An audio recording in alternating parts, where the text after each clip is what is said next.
Translingualism. Does this sound familiar? No? Perhaps you might confuse the word with monolingualism or multilingualism. You might do so because translingualism is a recent concept in the studies of language and rhetoric. Let us tackle this word one part at a time.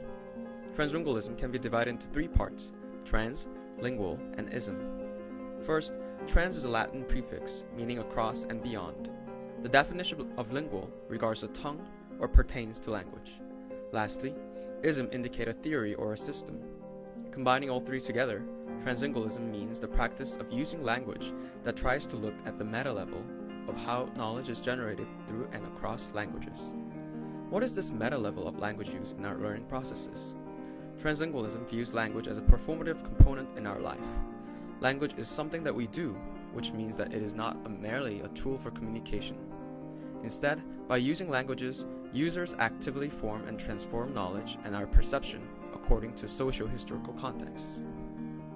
At the same time, there's this sort of idea that English is the best language, and translingualism rejects that idea. Translingualism says, what if we looked at the diversity that students are bringing into our classrooms and saw that as a positive, and not just a positive, but sort of a rich resource for students to use in their writing.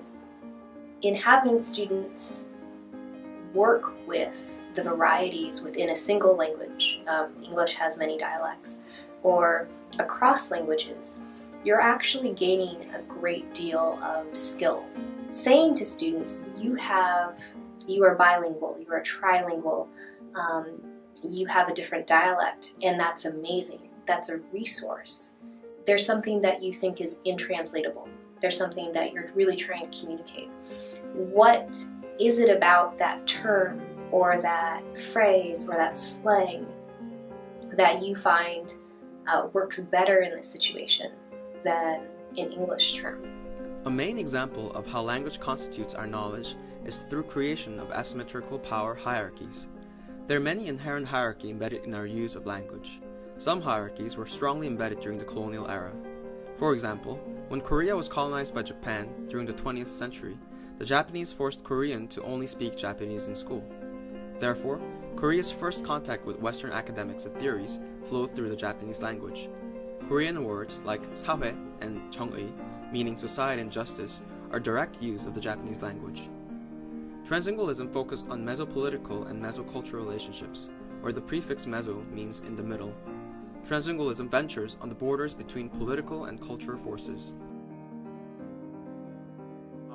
Zdefiniowałbym to słowo w polskim języku jako międzyjęzykowość i powiedziałbym, że to jest brak unitarności w jednym języku. To znaczy, w jaki sposób w różnych regionach ludzie się porozumiewają ze sobą, dlaczego występują różne dialekty.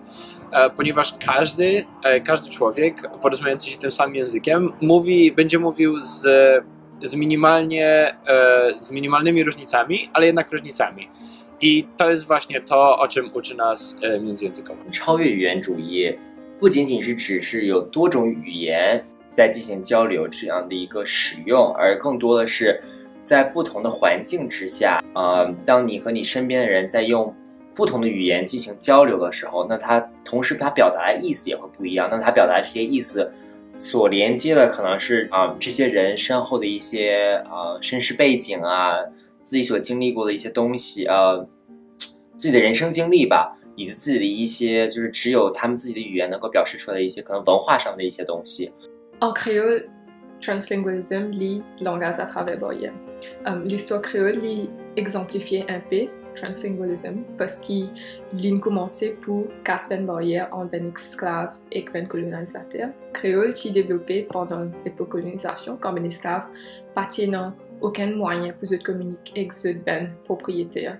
Et que c'est une première mot depuis le langage de propriétaire qui est anglais et français et que c'est une français propre langage, c'est une faire un langage. Langage à travers barrière parce que ça crée là un petit moyen qu'ils ont communiquer pendant plus qu'ils s'entendent et qu'à cela nous servent, ça crée là les représentants de culture parce que nous tout du monde dans Maurice nous que ça crée là et non.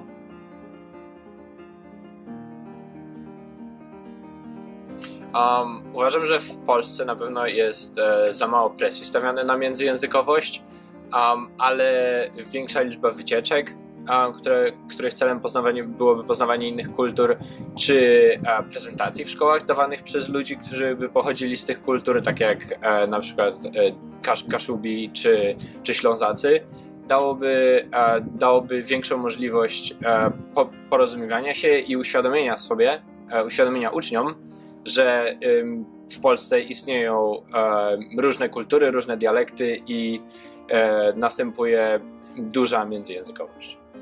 我觉得超越语言主义，如果说要在中国实施下去的话，尤其是在教学的这种目标以及环境之下，我们可以开设一些课程，是教授学生一些中国不同的地方语言的，那么有更多的学生可以了解到这些地方语言这些地方语言这一方面，但是语言能力一方面，但是他们也可以了解到这些地方语言背后的一些东西，他们的成长环境啊、文化，甚至饮食也可以算是其中的一部分。À Oslo Maurice, il y a 3 langages qui nous causaient, anglais, français, créole.